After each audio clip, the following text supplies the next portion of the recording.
This is episode 16 of Foreign Object, and I'm your host, CJ Werleman. Last Wednesday, 14 Muslim Americans were invited to meet with President Obama at the White House. The 14 included a variety of Muslim American personalities, including Kisi Abdul Qadir, Director of Women's Basketball Operations at Indiana State University, Dr. Sherman Jackson, Professor of American Studies and Ethnicity at the University of Southern California, and today's guest on Foreign Object, stand-up comedian and journalist Dean Obeidallah. Now here's but a taste of how America's right-wing nutjobs responded on Twitter to the news of this highly publicised White House meeting. And I quote, here's one tweet, quote, Obama is in a secret meeting with undisclosed Muslim plot to overthrow US Constitution and impose Sharia law, end quote. Here's another tweet. Obama now meeting with the Muslim Brotherhood, question mark, won't say who the Muslims were he met with in secret today. And another tweet says, Obama has secret meeting with Muslims and refuses to meet with Netanyahu, question mark. Obama meeting with his Muslim brothers, question mark. Ask these questions. I really love the ask these questions at the end of that tweet.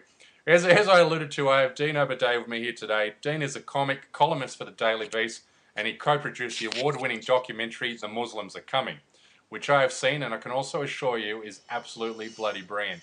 In it, Dean and a half dozen of his fellow Muslim American comics travel from city to city throughout America's red states in an attempt to get Southern and Sunbelt Americans to recalibrate their prejudices. To discuss this and more, it's time to welcome Dean. How you doing, mate? Good, thanks. Thanks for having me on, CJ. Mate, no, great stuff. Like you said to me offline or via Twitter, you said you're unable to go into great detail of what President Obama said to you or even what the other guests said. That's fine, but I want to start with your visit to the White House. And, I'm a political junkie, and I guess most of my audience are, I'll guess that they're political junkies. So what can you tell me about the visit? Well, it began with President Obama reading the Quran like he does every day. And that was a great beginning. And then he told us how he had converted 3 of his staff to Islam. That's amazing. So it's been a big week, and we had turkey bacon and non-alcoholic beer. So it was a typical Muslim fiesta. So that's the right wing. And then we planned when Sharia law would be implemented in America, which is July 2017. We'll be here in America. So it was a really, I think, very productive. We usually meet at the mosque, so it was nice to meet at the White House with him instead. No wonder you're not allowed to talk about this meeting. Right. I can't give you any more details than I just did. Everything there, I hope some right-wing people monitor your show and then quote that out of context and claim that's all true what I said, because that would make my day more than anything. The meeting was great. I had met the president once before. I was invited a few years ago to the holiday party. They have many holiday parties apparently, and I was invited to one. Met him for literally 15 seconds. We took a picture, and that's it. But this was an actual meeting, and it was the first meeting he's had with the Muslim American community with representatives from different parts of the country. He does have ongoing meetings with certain Muslim American leaders. I've never met with him before, but he's had some, but not like this. It might have a one-on-one meeting or his staff or people in the administration would meet with Muslim Americans. So this was the first time, and it was really an opportunity for us to speak to him for about an hour. And he was there, and Susan Rice, the national security advisor, was sitting next to me, actually, and Ben Rhodes and Valerie Jarrett, one of his top aides. And so we sat around a table in the Roosevelt room, and each of us at the room around the table voiced our concerns about a specific issue. There were business leaders there, and activists, people who came at different issues from different points of view. And the president was very, very courteous and listened and engaged each one of us. And we had some nice conversations. Which room did you meet him? Was it the Roosevelt room? Yeah, the Roosevelt room, where the big picture of Teddy Roosevelt and FDR staring at you. And the whole place looks like House of Cards come to life. I'm going to be honest with you. I was waiting for Frank Underwood. And there was a couple of takeaways I had. One was, if I ever get invited back, I'm stealing a plate. Like the White House plates are amazing. I'm not kidding. They look like out of a movie set. The glasses, all the insignia, and the silverware, and the plates. And if it wasn't my first meeting, I would take a plate. Next time I go, my apartment's going to look like the West Wing when I come back, because I'm going to have things pasted all over my apartment. It's really... Sorry. everything I know about the White House is from West Wing, the TV It's show. And just like the show. It's like the show came to life. It's like somebody went into the West Wing and actually looked at it and then designed the set. Because that's what it looks like. It really does. don't they give you a box? Don't they give you a White House box of chocolates or a White House No, pen? Nothing. In the TV show, they give you something as a gift. I can't remember if it was chocolates or a box of matches. It was something with the White House insignia on it. no parting gifts. We Playing had cards, nothing. nothing. Falafel, nothing. Nothing from the president. No president, no presidential gifts. Other than we got a group photo, that will at some point be released. And On a so it prayer was rug. really, I can say what I talked about, and I can tell you broadly what other people talked about, but I can't talk about the details of anything anyone said, nor can I say, everyone's free to say what they said. That's sort of the ground rules. We just can't quote the president. But In your piece, you said the number one issue raised was the alarming rise in anti-Muslim bigotry in America. that definitely came across from many people. I mean, there was a range of issues raised, from economic issues to issues about Obamacare and health care, and combating radicalization was certainly an issue that came up. Um, but the focus was really domestic concerns. So that's why you heard so much about anti-Muslim bigotry. It was really about America, because let's be blunt. I mean, we really can't. I can't stop ISIS. None of us in that room can stop ISIS, except for President Obama using the military. So us talking about ISIS doesn't mean anything. Us talking about Al Qaeda doesn't matter. But we did talk about radicalization of Muslim Americans, and there was one person there who was actually had created this great program. He's Muslim American and went through great details about his work and its success rate. And everyone in the Muslim American organizations, and I'm not part of an organization, but all the organizational people are certainly vigilant in looking out for the telltale signs of someone being alienated, and those are the ones that are ripe for being picked off by an ISIS or an Al Qaeda, or just lone wolfing it. And so those are the issues we heard a lot about, but the main undercutting everything, what I felt like the common denominator was an alarming rise in anti-Muslim bigotry and the fear for everybody's children or their grandchildren that Muslim Americans are going to grow up in a country where they're not seen as Americans simply because of their faith. They're discriminated against, marginalized, or even worse, potentially attacked. Did somebody say that Governor Bobby Jindal is a dick, and did Obama laugh? I was the only one that talked about Jindal, and I didn't call him Dick. I would have gladly called him that, but I didn't think it was appropriate in front of the president. I went into detail about Bobby Jindal, which he knew about, of course, and I talked about some other Republicans. My point of view was really the political point of view that you're going to have bigots out there. That's life. In a country this big, you're going to have people who hate Jews and hate blacks and hate Latinos and hate gays. That's their right. Freedom of expression also means freedom of thought. But when elected officials start spouting this crap, that's when it's a different level of alarming. And I made that point to the president, that when we look at the history of the civil rights movement in America, you had conservative politicians in the South, specifically like George Wallace, the governor of Alabama, defending bigotry, defending segregation, and that legitimized it in the minds of the average person. Like, well, my governor, my congressman, my local county executive is saying this is fine. Well, it's right for me to feel this. And that leads people to the doorstep of violence. Doesn't actually advocate violence, but it leads you to the doorstep of violence. And to me, there's no doubt that George Wallace's famous speech about segregation today, tomorrow, and forever in Alabama, less than 8 months later, the 16th Street Baptist Church in Birmingham, Alabama, was blown up, and 4 young black girls were killed. And that during that whole time period, they were calling Birmingham, Alabama, Bombingham. So there were so many bombings going on by white bigots targeting the homes and black people, lynching black people, and even lynching some white people who stood with the black people. That's how bad it had become.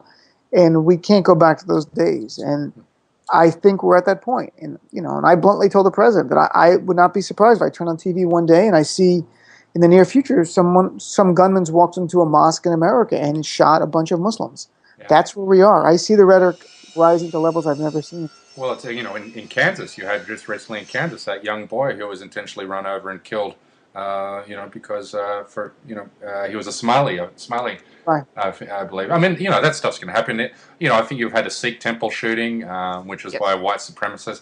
Now, I guess I've been a supporter of Obama. I've been very critical of Obama, particularly on his war on terror, and I guess he's given the war on terror, somewhat of a bipartisan veneer. Do you and which has really impacted on the civil rights of Muslim Americans. Do you get the feeling that he understands that, and he doesn't care, or he does understand it, but it's too big to control, and he's just going along with the Homeland Security apparatus. Well, no, that those issues came up, and well, I can't quote the president. I can tell you he made it very clear in detail how things had changed from Bush administration till now. In his view, it's getting better, but it's a balancing, and that he cannot pretend that there are some things that perhaps deep down he would like to see change, but he does not think in the current climate we can. And so it was really, if I was a president, I wonder often, like, how would I do policies differently? You want to keep the country safe, and his rhetoric has been great. I mean, he went the next day and spoke at the National Prayer Breakfast and talked about keeping religious fundamentalism or extremism in context. Talked about the Crusades and about during the Civil Rights Movement, you had Christians citing the Bible to support segregation against blacks. So it's not that he lacks empathy or compassion. You definitely get a sense of that from him, and it's very sincere. I think I think it's a difficult time to be president. If I was president, I'm not sure what I would do, frankly. I just don't. Yeah. It's a tough time, and as a Muslim, God forbid some Muslim American commits some terrorist attack in the country again. I mean, the backlash to us will be much more severe. So. And the one after that. Yeah, it's just complex. There's such complexity in this issue that I really don't know what the right answer anymore is, other than I just want to make sure that Muslims have the same exact rights as everybody else, that our government is not making policy that seem that it's treating us differently, because that legitimizes discrimination, and that was certainly raised at the meeting by some other people. Yeah. And I think the president, in his words, even talking about his own family and their Muslim faith on his father's side and his stepfather's side, you really get a sense that he truly cares and is not someone who's just saying, well, that's life. We're at a war on terror. It's not kind of Bush kind of thing, like, we got to get him, smoke him out. That was not the rhetoric. The rhetoric was something like, if you were in the room, you'd say, this man really cares. And the question is, what better can he do? And we're hoping it's moving towards that. There's a big conference coming up next week, I believe it is, on combating extremism. And the focus won't just be Muslims, but that's going to be a big part of it. And they're very concerned about that, to make sure that they're not sending a message that we're only studying Islamic extremism or, Muslim terrorism, but it's going to be part of it. There's no doubt about it. For sure, mate. And steering the conversation a little, I guess, to you more specifically. Now, comedy and satire, are such important tools for, getting people to see beyond conventional wisdom and phony narratives. Jon Stewart does it brilliantly, and so do you, my man. But you wrote one of the best bits, I think, for me anyway, in what is probably the most poignant and trenchant pieces of prose on Arab-American relations in the post-9/11 era. And you said, and I'll quote, "It's so weird. Before 9/11, I am just a white guy living in a typical white guy's life. All my friends had names like Monica, Chandler, Joey, and Ross. I go to bed September 10 white, wake up September 11, I'm an Arab." Now, it's been 14 years since 9/11. Are Arab Americans as far from the door of whiteness as they've ever been? I think that's an interesting question, because there was a time where after 9/11, Arabs wanted to be white still, and it made sense for many, because, like, my dad's an immigrant. He was born in Palestine. For many, they've been here for generations. They look white. The only thing that's not white about them is their names in some cases. So, our community situation was rather unique. In America, you come here as an immigrant group and you tend to move up, and another group passes you by. For Arabs, many had moved up the ladder, and then 9/11 pushed them back down. And I think that's I can't think of another community that's been through that, where, my mom's side's Italian. My grandparents came to Sicily in late 1800s, early 1900s. They went through a hell of a time here. They were discriminated against for being Italian, for being Catholic, no jobs, not accepted in America. But then they got their white card. They became white, and that was no longer an issue. So for our community, there was a sense we're still white. Now, 14 years later, you have many in our community pushing for our own block on the census to be able to check Arab American. So we know we're not white, and now we no longer want to live under this kind of facade or charade that we are white. We're not white. We're a minority. White people are not racially profiled. White people don't have to answer for the sins of the worst in their community. To me, that's the definition of minority in America. It's not your skin color. I look like a white guy to most people. I'm only half Palestinian. My cousins are 100% Palestinian. They look white too. Most of them can pass. Some of them look Jesus looked Latino. white. Yeah, I mean, some of them look Dominican, but some people go, "Are you Puerto Rican or Dominican?" But no one guesses Arab. We're just lighter skin. Most Palestinians tend to be lighter skin. Yeah. So it's not about skin color anymore. We're a minority, and at first, I too fought the idea of being a minority. I was a white guy. I was a lawyer and played golf and had all the dreams of white people. And then now I see the world through the prism of being a minority, and I've embraced it. Now I'm fanatically a minority, and I'm very proud to be a minority. As an Arab and a Muslim in America, I'm a minority, but that doesn't make me any less American than the white guy who's been here for 5 generations, who's Christian, and will tell me that I'm less American than him. I'm not buying that because I'm an American. I'm not, I don't push up against that because I'm Muslim or Arab. I push up against it because I bought into the American dream. And as a lawyer, by training as well, I know my rights. So I'm the wrong guy to push up against. But again, my fight, my work is not for me. Concerns about my rights being violated at any level. As someone who's an attorney and I can write for media outlets, it's really for the other people coming up who are not as educated, or the younger ones growing up in America now. That's the struggle. It's for them. It's not for me. Well, and you really illustrate that struggle. You said in a bit in your stand-up routine that Americans have been conditioned to be afraid of Arabs, and Yes. you even, I'm not going to ruin this joke for you like I ruined your last one. But I'll give you an opportunity to finish the joke. But you said you even gave the audience an experiment in changing your accent. So give me an example of how just changing your accent can Right. give a sentence a total different meaning. Well, I don't know. I don't do that joke anymore. It's an old joke, but because I was on Comedy Central and people saw it here in America, and then they come on my show and they go, "I've seen that joke. Stop doing it." But it was basically the idea of like if you say the same thing with an accent or without it, it changes the meaning because people are conditioned to be afraid of Arabic accents. So if I said something along the lines like, "Hey, wait till Friday night. We've been planning this thing for years. Everyone will be talking about it." Sounds like a big party. But if I go, "Wait till Friday night. We've been planning this for years. Everybody will be talking about it." Well, instantly that gets you a phone call to the FBI or the NSA.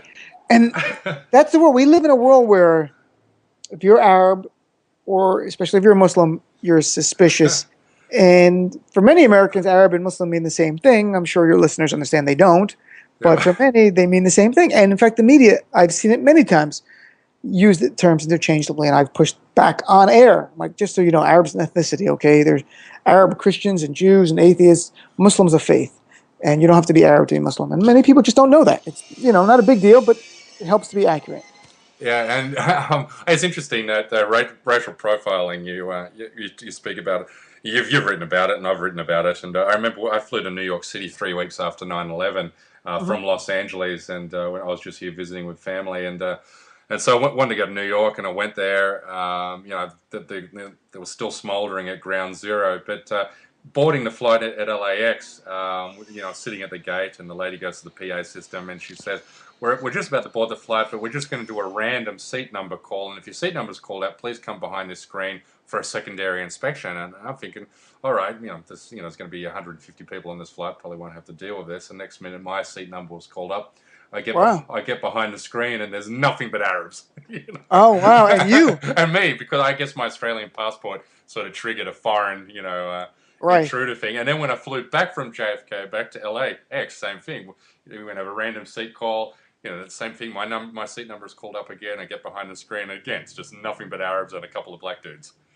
Well, it's really, that was the most rank racial profiling, I think, right after that. And then people learned how to be more sophisticated in their discrimination and their policies. And, I would always tell Arabs, if you don't want problems in the airport, dress white, make your flight. That's the big thing. And then dress brown, never leave town. So dress like a white guy with khaki pants and a polo shirt, and your life will be a little easier. And in my case, my name is Dean. That's legally my name, and I look like a white guy. I never have problems at the airport. I've had TSA people, just look right through me. I'm nothing. I'm a white guy to them, and they'll look at the brown guy standing next to me. And when was the last time you flew to Jerusalem? I've been to the Middle East every year the last few years, but I have not been to then get in. to there in a Yeah. few years. Yeah, I've been there twice, but not in the last like 4 or 5 years. I don't think. Yeah. Yeah, they make me stay like an hour both times I've been there, which is it's no big deal. It's their little punitive measure to Yeah. try to make you not want to come back, but that's really not going to do it. Yeah, but so talking about your documentary, which was great. I saw it on Thanks. Cox on Demand, and I mean, you talk about that a little bit. How many states did you end up traveling through for that, and how long did it take you from start to finish to? Well, with the Muslims are coming, which is on Netflix now, so if people have Netflix, they can just check it out on Netflix, Yep, or it's on iTunes for like $3 or something. yep. But we went, myself and Nagin Farsad co-directed it and co-produced it, and we took a group of Muslim American comedians. We went to like Georgia, Tennessee, Mississippi, Alabama, and northern Florida, and then we went out to the west. We went to Arizona and Utah and Idaho, and we did it in two legs. So it was over a few months, and then we did all the comedy shows we did were for free. We really wanted to meet people who would never meet a Muslim to come hear a speech, but to hear a free comedy show, we thought we would get some. And we really had great turnouts at every show except for one. They were packed with hundreds of people. We met a lot of great people. We answered questions everywhere we went. We set up tables, Ask a Muslim a Question table on the streets of the South and the West. And the whole goal was just to go beyond our world, our community, and meet our fellow Americans who a survey this summer showed that 62% of Americans don't know a Muslim. Mm. And, the reality is if you don't know a Muslim, just being completely objective, if I didn't know any Muslims and all I saw was this drumbeat of negative images on television and no counterbalance in the media or in my personal life, I would feel less than warmly about Muslims. I would have concerns. And I understand that. So, we're 1% of this country, maybe 2% at most, depending on estimates. Most people just don't know us. And we are being defined by our worst example. So the movie was really an idea to counter that and to try to have fun and use comedy. And we were lucky we had some great celebrities, like Jon Stewart agreed to be interviewed for the film. And that took like another year, all the interviews of celebrities of Wow. John and Rachel Maddow and Russell Simmons and Liz Winstead and Colin Quinn and Janine Garofalo and Louis Black. And so we had a great cross-section of comedians. Even Congressman Ellison, who was the first Muslim congressman in the House ever, got elected in 2006, is in it. So we had newsmakers, we had comedians, we had elected officials, we had religious leaders in between the comedy part. And I think the movie, it came out about a year and a half ago, maybe. It's on Netflix for a little over a year now, but I think the film is needed more today than it was when it first came out about a year and a half ago. It's just the anti-Muslim rhetoric, I've never seen it this high. Yeah. It's alarming. So in the documentary, you set up, on the street, pretty much wherever you go, dude. Was there any hostility that you left off the documentary that you encountered? only the comedians fighting with each other. You didn't show in the movie. There is a lot of that. Yeah. There was a few arguments because comedians get on the road and you're stuck in tight confines, and it's the summer because it was shot like in August in the South and Deep South. But there were some arguments. And we decided not to make this a reality show type of movie and take that component out. There was nothing. It takes such a confident bigot to say something to your face. Most people don't have that courage. They'll smile at your face and then walk away and then tweet something hateful to you a second later. That's what we have, or they'll go on email and send me an email about go back to your country, which is New Jersey, and, go back to where you're born. And so we have those fights. You see it online, and that really is a snapshot into what many people feel, frankly, about any group. So nothing really, and we expected to see more, but there's a difference between traveling through a place and moving in. And I think we would have seen if there was going to be real hateful bigotry, we would have seen it when we lived there and moved in and people started saying, who are these Muslims coming in and what's going on? But overwhelmingly, people had questions. There's not that many truly hateful people out there. There are a small percentage. They get a lot of notice on Twitter and Facebook. But most Americans simply don't care. They're just living their life, and if you're not going to bother them, they're fine with you. Yeah, I always find this. So even when I've had someone who's completely ideologically at the extreme opposite of me, and you find that you draw a cartoon caricature of them in your head based on certain political positions that they may or may not have. And then when you actually meet them, you think, oh my God, this person's actually not an asshole. Yeah, they believe some Right. asshole-ish things, maybe. I had Joe Walsh on here as my first guest on Foreign Object, and, he's a Tea Party Republican. I've been on the radio with him, and I fought with him on the radio not too long ago, maybe a year ago now. Okay. What was your experience with Joe? I was on Geraldo Rivera's show at the time, and Joe made this ridiculous comment about Muslims, and I was just, I don't hold back. I mean, as a Yeah. comedian and stuff, I mean, I said, Joe, that's why you lost re-election, and it's part of it. I said, that's why you're a former congressman. I said, because you make these ridiculous, outlandish statements about Muslims, which you did and became an issue in his campaign, and that's partly why he lost, because there's a line between people feeling uncomfortable about any race or religion, let's say, and actually demonizing them. And some people just don't want their congressional representative being that kind of bigot. And even if they might agree a little bit, it's alarming because you tend to know when people hate one group, they tend to hate other minorities as well. It's a rare person who just dislikes one minority group. And often when I fight with the bigots on Twitter who hate Muslims, I say to them, can you please rank who you hate the most? Blacks, Jews, gays, Muslims, or Latinos. And, and to be honest, They probably wouldn't make that list in their head. Right, and they're for some of them they'll say like I have no they'll give it away by going like I'll say them they go, well, I have no problem with Jews. I'm like, so you hate gays, blacks, Latinos, and Muslims? I get it. So rank is now. So it's a really interesting. I really think if most people, unless they had a personal incident, if you allow yourself to be hateful about one minority group, you probably don't feel that good about other minority groups as well. That's just what I have seen personally, anecdotally. Is it absolutely right? I'm not sure, but you'll see. Scratch beneath the surface. The guys who hate gays on the right hate Muslims too. Yeah. They don't feel that warmly about blacks, and they have problems with Latinos. They hate, anyone who doesn't look like them or pray like them gives them problems. I think the whole Confederacy built on those 5 pillars you've just outlined. So, man, you're a Palestinian. You're born in America. Your dad's Palestinian, and you say your mum's Sicilian. Yes, she is Sicilian. She is. The Palestinian side tempers my Sicilian side. I can assure you my temper on my Sicilian side is horrible. Thankfully, I'm half Palestinian to make me calm. Okay. And you wrote a great piece, I think it was last year, and it might have been shortly after, you wrote it kind of in response to the American right-wing pro-Israel narrative that, I think Gingrich said it or Romney said it, that Palestinians are an invented people. Gingrich. Mitt Romney at least didn't say that. Mitt Romney was actually a pretty reasonable guy, frankly. Newt Gingrich was just parroting Sheldon Adelson, his benefactor at the time's expression that there's no such thing as Palestinians. They're invented. Yeah. My dad was a hologram or something. I'm not really sure what he meant by that. Well, you wrote, you said, when I say Palestine, that's not a political statement. It's just a statement of fact. When my father was born, there was no state of Israel. There was no Hamas, no PLO. There was just people of different faiths living together on the same small piece of land called Palestine. That's it. I mean, it was the British mandate of Palestine when my father was born there. It had been under Ottoman rule up until a short time before he was born. But after World War I, it became under the British control, and it was just called Palestine. It was never meant to be a political thing. It was called the British Mandate of Palestine, and they were Palestinians who lived there. No big deal. And there were Palestinian Jews and Christians and Muslims that lived there. At the time of the creation of the State of Israel in 1947, the UN vote, I think it was about 1.9 million Palestinians, mostly Muslim, some Christian, and about 600,000 Jews at the time. So you had sizable populations of Muslim, Jews, and Christians all living there.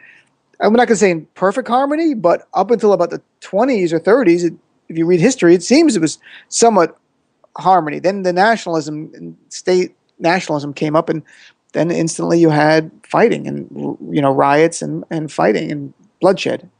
Yeah, and why do you think? I mean, I read a great piece on this that Palestinians have done a bad job in narrating a story for themselves, and Israel has done a fantastic job. They've done the opposite and done a fantastic job in narrating a story of what they perceive as their struggle. And Max Blumenthal uses the metaphor that Netanyahu was instrumental in building this image in Americans' mind that Israel is like this Fort Apache surrounded by savage natives who want to kill these frontiersmen, these pioneers for democracy in the middle of this ravaged land, whereas the Palestinians have never been able to build a story. How close to the money you reckon that is?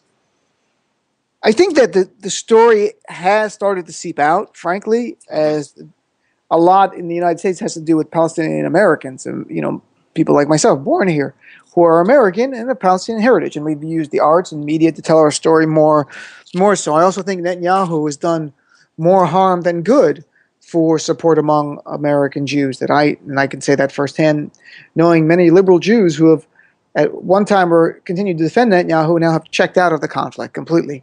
They still, in their heart, feel a connection to Israel, but you don't see them defending Netanyahu at all.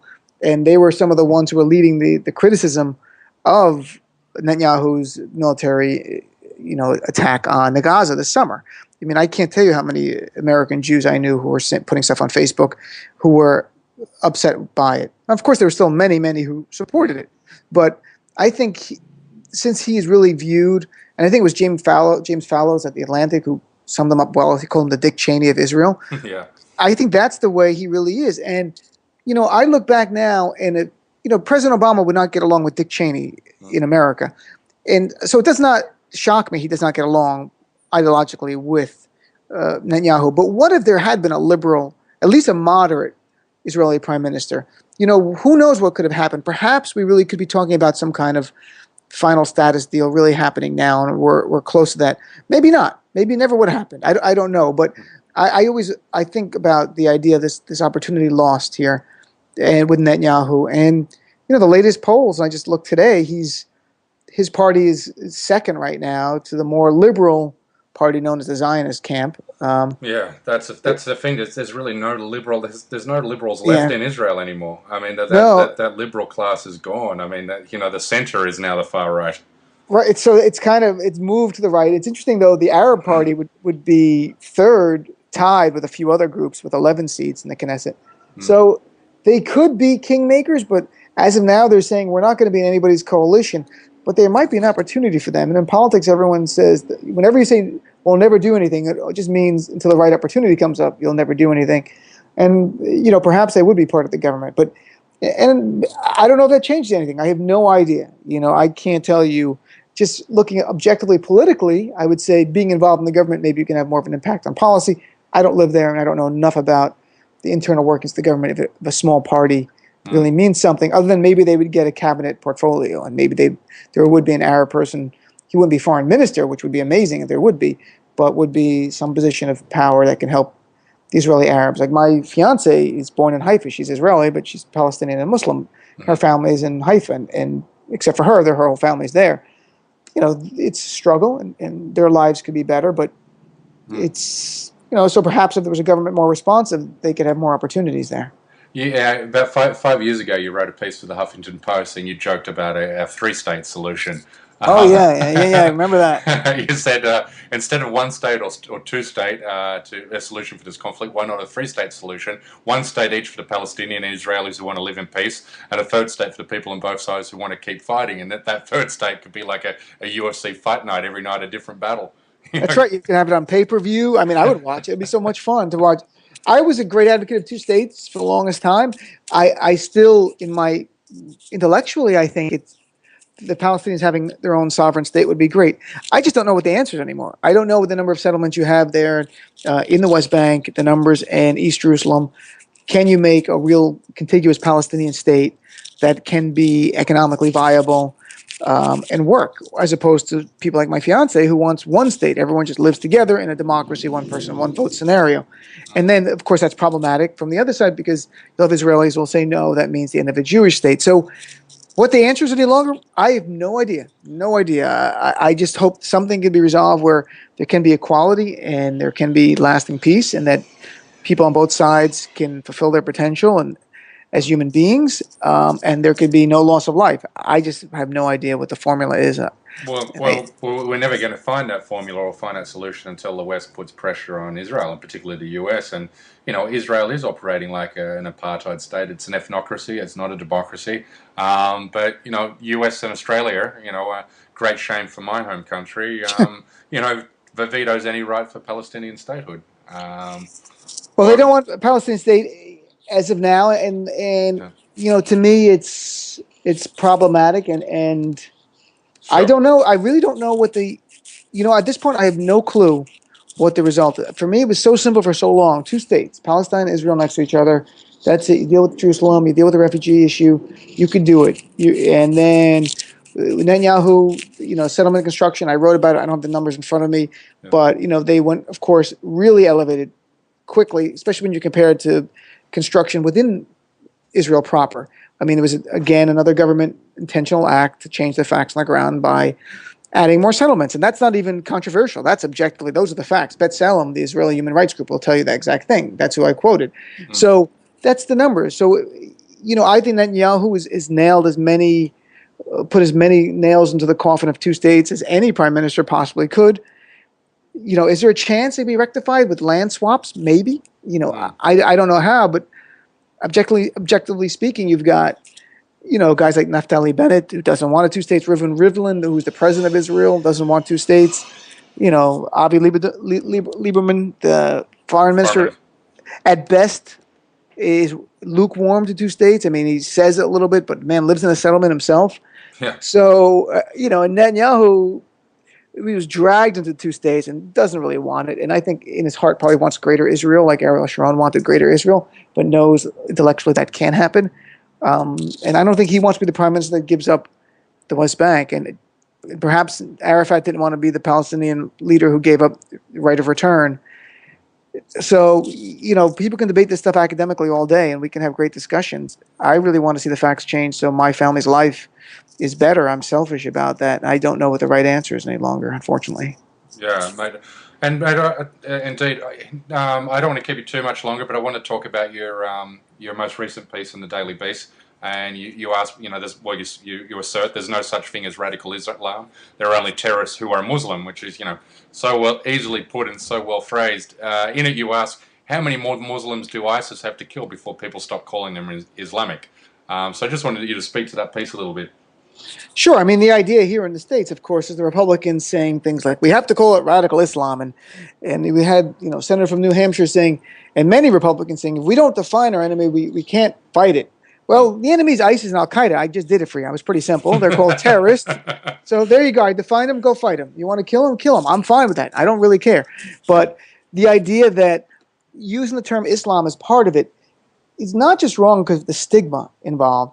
It's wrong for two other reasons. One, it's inaccurate, and that's what Josh Earnest, the president's press spokesman, said. Mm-hmm. And when I was at the meeting with the president, this issue came up, and I certainly was very appreciative to the people in the security part of their administration that they were doing the right thing. It's not right to call it radical Islam because that's saying Islam, like there's a sect of Islam, which is radical Islam. There's not. There's one Quran. There's one Islam. There are radical Muslims. I'm not going to pretend that's not true. There are terrorist Muslims. They are horrible people, and they are killing people. And in their mind, that might be the name of Islam. But my idea is it's not about the faith per se. It's about the people. And we're countering someone who is slaughtering Muslims, ISIS and Al-Qaeda, and ISIS on a daily basis, as I put in my article. Last year alone in Iraq, over 4,000 men, women, and children who were civilians were killed by ISIS, overwhelmingly Muslims, slaughtered. And this is not collateral damage. We're talking about submit to ISIS or die, beheading of Muslims, of shooting Muslim doctors, Sunni and Shia, not just Shia, but Sunni and Shia, who would not give in. That gets no press in the American media. The killing of the Jordanian pilot was really the first time I saw American media showing a Muslim man being killed. And part of it is that ISIS did release that tape, making it easier. But you could still cover the fact that Muslims are being killed daily by ISIS. And I think that would make the point to many reasonable people that, wow, these guys really can't really be about Islam. If they're just killing Muslims every day. It's about power. And their religion is power. I have no doubt their religion is power. To me, that's what it's about. Absolutely, and you point out that 120 Islamic scholars and clerics have gone to great detail in showing how ISIS isn't consistent with the Quran or the teachings of the Prophet Muhammad.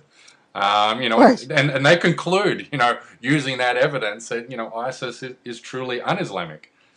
Anti-Islamic is some of the actually some of them say it's not only un-Islamic but it's anti-Islamic because they're killing Muslims and they're blaspheming by saying they're doing it in the name of Islam. That letter was really good. It was written in the fall. It got a little press coverage. I wrote about it. And again, that's part of the struggle here in America for Muslims and for every minority group, frankly, to not, the media tends to go to the most spectacular things. Those tend to be the most negative, and they do not cover the overwhelmingly rest of that community, whatever minority community it is, who are living their life. So for many Americans, the minorities are defined by their worst. It might be a shooting, a terrorist attack, a gang, drug dealers, whatever it might be. Every minority group, we've all been through this. So, that's the struggle. There you go. I wish the media would cover that stuff, because I'm tired of people saying, I haven't heard it in the media. I haven't heard Muslims denounce it. I can't blame you for not hearing about it. The American media is just not covering it. Well, they do cover it. They cover it for one segment of 5 minutes, and the next 4 or 5 hours is wall-to-wall ISIS killing people, beheading, American workers or journalists or Japanese journalists, and those are all newsworthy. But it's also like when people say, Americans in the media will say, well, how come there's no protests in the street about ISIS? Well, in a lot of these countries in the Middle East, these autocratic regimes, in particular, these autocratic regimes that we sponsor and support and arm, you're not allowed to have street protests. It's banned. Well, that's part of it. But I think if they were doing anti-ISIS protests in Jordan, it'd be very well received right now with King Abdullah. Yeah. King Abdullah in Jordan talked about the fight on ISIS. He used his terms very carefully, using the ideas like gangs and criminals and thugs, because ISIS wants this to be a religious war. I read their magazine. They term it as a religious war. It's a crusade by the West and Christianity against them. So when Lindsey Graham, the senator from South Carolina, says this is a religious war, which he said a few weeks ago, guys in ISIS have to be high-fiving each other. Yeah. He's parodying their narrative. And we talked about narrative. It's so important. Yeah. That's exactly what's going on. They want this to be a religious war. It's us against Islam. It's Christianity against Islam. That makes recruiting and fundraising so much easier. So, if you want to help ISIS and Al-Qaeda recruit, call it radical Islam. Call it a problem with Islam. Do that. You're helping them. If you want to make it more accurate and undermine their efforts, you call it terrorists, killers, violent criminals. Some happen to be Muslims, true, but it's not about Islam. They're not going to the Quran before they, kill Muslim children in Iraq who won't submit to Islam, to ISIS. What do you say to somebody like Richard Dawkins or Sam Harris, or any of these new atheists will say, but Dean, they're interpreting Islam, in the correct way. They're actually more pious than people who want to have that. Well, I think you have to look at, first of all, and I've heard that argument, of course, you have to look at the literacy rate of people who are in ISIS or Al-Qaeda, and generally you'll have low literacy rates, so they're not reading the Quran. They're being told by leaders who want them to commit acts of violence about what the Quran says or what it does not say. People can interpret the Quran any way they want. You can read the same line, me and you, and we can have a different understanding the same way as Christianity. But I'll be honest, when you listen to the people, when I read the ISIS magazine, while there are Quranic sites in there, but when you hear them speak, when you hear the Charlie Hebdo killers, when you hear the Sarnav brothers who did the Boston bombing, what comes back to it time and time again is, you've killed our people, we want revenge. Yeah. That's what we hear. It's much more tribal. It's much more visceral. It's much more base. It's not, we're opening the Quran. It's like, you've killed Muslims and we're going to kill you in return. And ISIS is taking another step further. They're going, not only want to kill you, we want to set up our own country here. For people not to get ISIS is just a coup, an attempted coup of a state, is beyond me. They're not even like Al-Qaeda. They're saying, we're setting up a country. Yeah, that's it.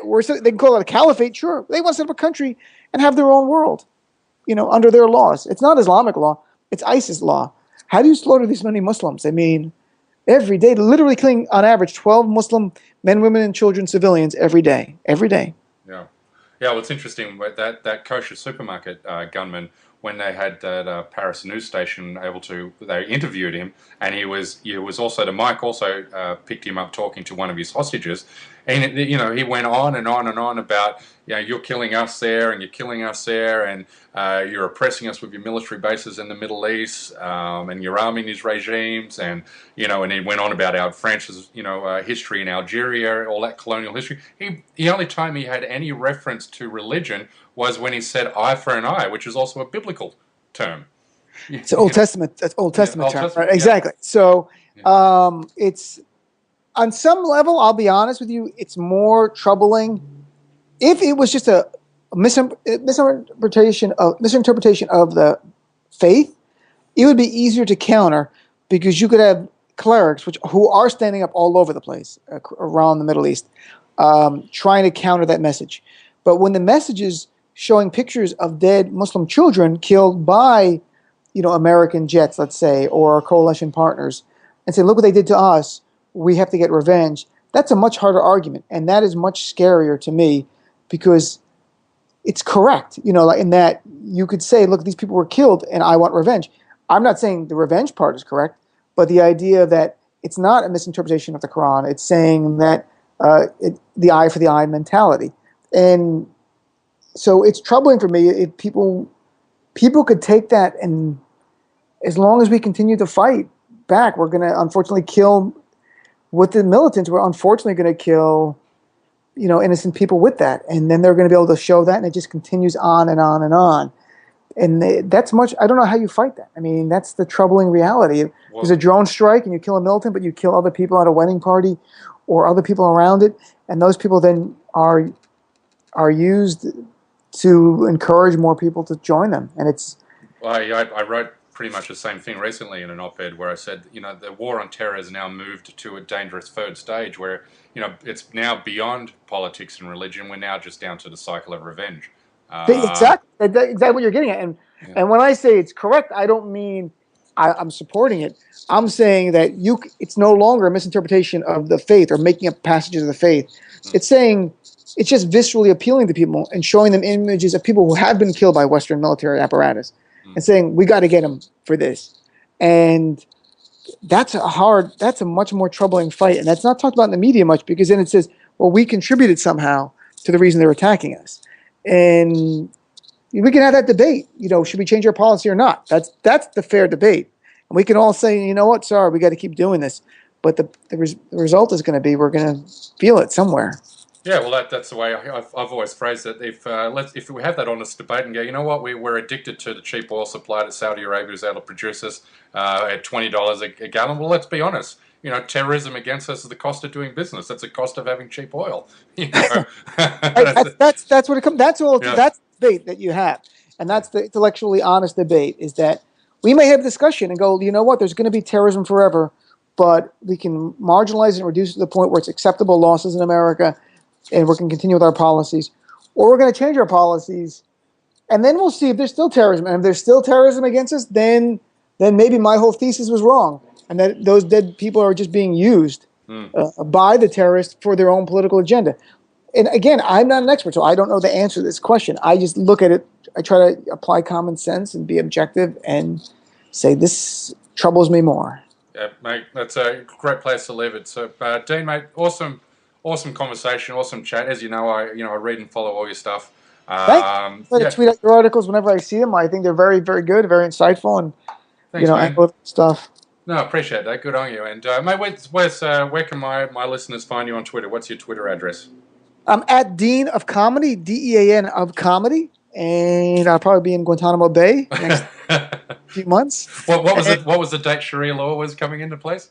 July 2017, if everything goes long. So I better pack up your bacon. Everyone better stock up on your bacon and alcohol, because it's all going to be gone soon. Good, well, thanks for having me on, CJ. I appreciate it. Yeah, for sure, Dean, mate. I'll look forward to seeing you back on Twitter shortly. Thanks. Good on you, mate. Chat soon. Take care. Bye-bye.